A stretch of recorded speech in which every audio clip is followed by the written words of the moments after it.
comment je me différencie des grosses sociétés? Comment je me vends tout simplement?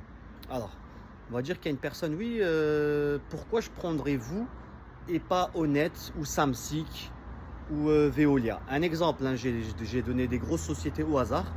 Moi, je vais dire quoi en tant qu'auto-entrepreneur? Ce que toi, tu vas dire. Écoutez, madame, quand vous avez des grosses sociétés, vous passez par plusieurs intermédiaires. Déjà de un. Et ça, c'est véridique en fait. Moi, ça m'est arrivé.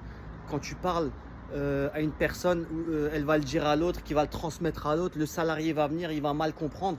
Donc là, tu leur dis, vous avez un seul interlocuteur et c'est moi. Donc déjà, ça, c'est un avantage. Au niveau du prix aussi. Donc comme c'est toi, tu vas intervenir, logiquement, tu es moins cher que les grosses sociétés. Logiquement, hein, je ne dis pas, parfois il y a des grosses sociétés dans tout ce qui est ménage, ils sont vraiment pas chers, ils travaillent pour 17-18 euros. Ils gagnent 1 euro, mais ils gagnent sur le volume. Mais toi, en fait, les gens maintenant, si tu veux, ils s'en foutent du moins cher. Quand je dis s'en foutent, ça c'est une certaine, c'est les clients que tu dois viser. Ceux qui veulent le moins cher, du moins cher, du moins cher, ils peuvent aller ailleurs parce qu'eux, ils ne cherchent pas la qualité.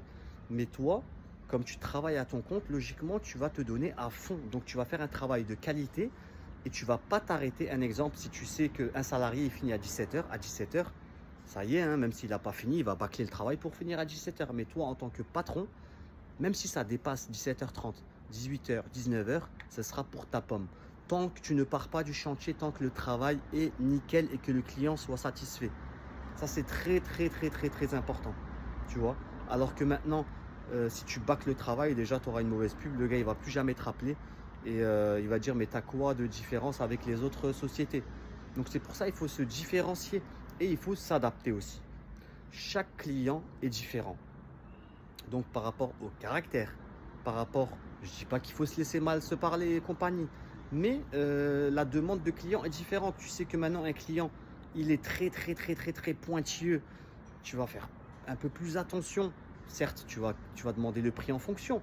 Un autre client qui va demander, oui, faites juste un coup, nanani, voilà, qui va être moins exigeant. Donc, tout dépend, en fait, il faut s'adapter à chaque client. C'est pour ça, il faut être comme Jarod, un caméléon.